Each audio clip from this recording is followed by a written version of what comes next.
took me a long time actually to eventually really take the decision, say, okay, you know what, I'm just going to be quiet, I'm not going to say a word anymore.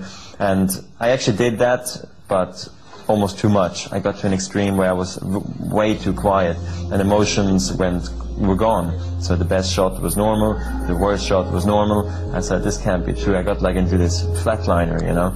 And eventually I just said, I have to get the fire back, and I worked again on my emotions on the tennis court. So it took me actually a few years. It took me almost 3 years to get my attitude right. And really when I got my attitude right, this is when really the big results came, like winning Hamburg in 2002.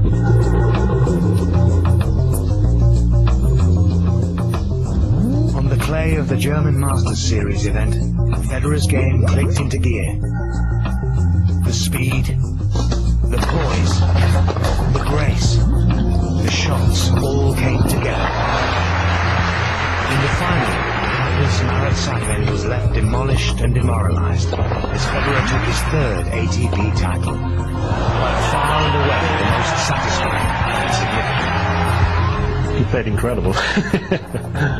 I spoke to Marat after that match. He said, I had no chance, I tried everything, and you know, he just came up with answers to everything. And that's typical Roger.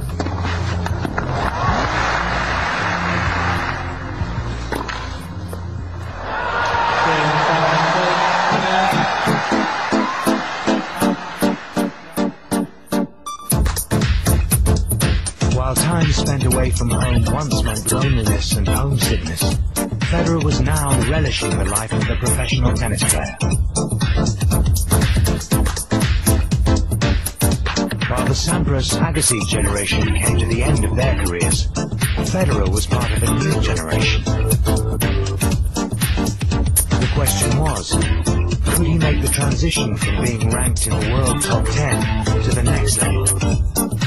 Could he become a Grand Slam winner? Time. The immediate answer was no. Centre Court, Wimbledon, 12 months after that famous victory against Sampras, but a contrasting result. Federer suffers a shock first-round exit.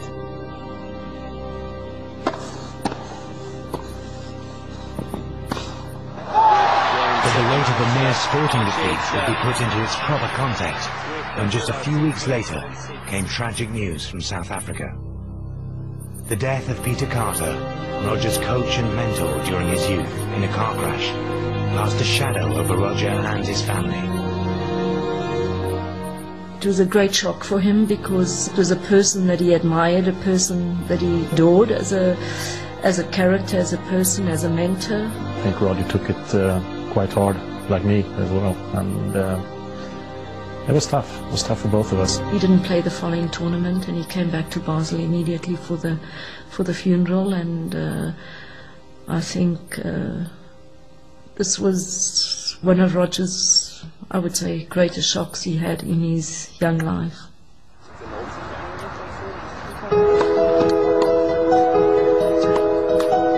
For the 2003 season, an improvement in Grand Slam results was the goal. In 16 Grand Slam appearances, Roger had reached just 2 quarterfinals.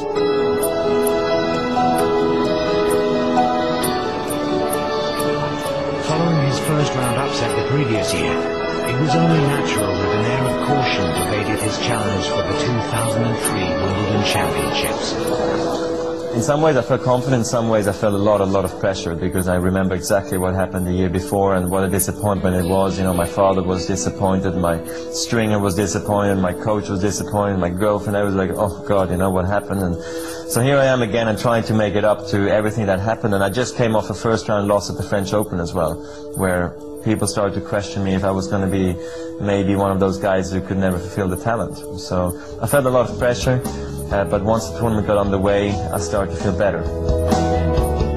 This time, temperament, talent and fitness combined, and Roger made rapid progress through the draw. His quarter-final jinx was finally broken. He would play his first ever Grand Slam semi-final against Andy Roddick. With the other semi-final containing the far lower-seeded Sebastian Grosjean and Mark Philippoussis, if Roger could overcome the big serving American, he would be the overwhelming favorite for the title. that everybody was talking about Andy because he won in Queens, you know, it's England. I actually was very confident playing against him because I've beaten him in the past.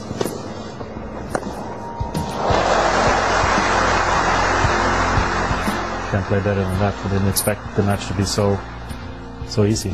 I mean, he was dominating completely.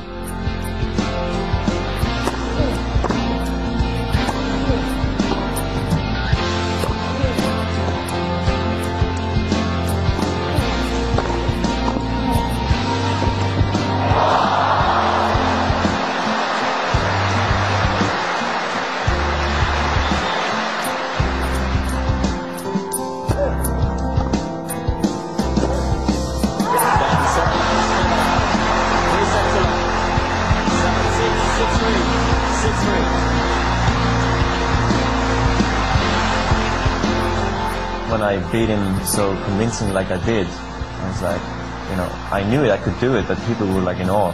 He showed it again on center court how great he is, you know, and he's in his first Grand Slam final, and so that was a big milestone for me. That I think that Sampras win and then that Roddick semi-final win, you know, proving to tennis world again how great I really could be. Roger Federer was now in his first ever Grand Slam final. And life was about to change forever.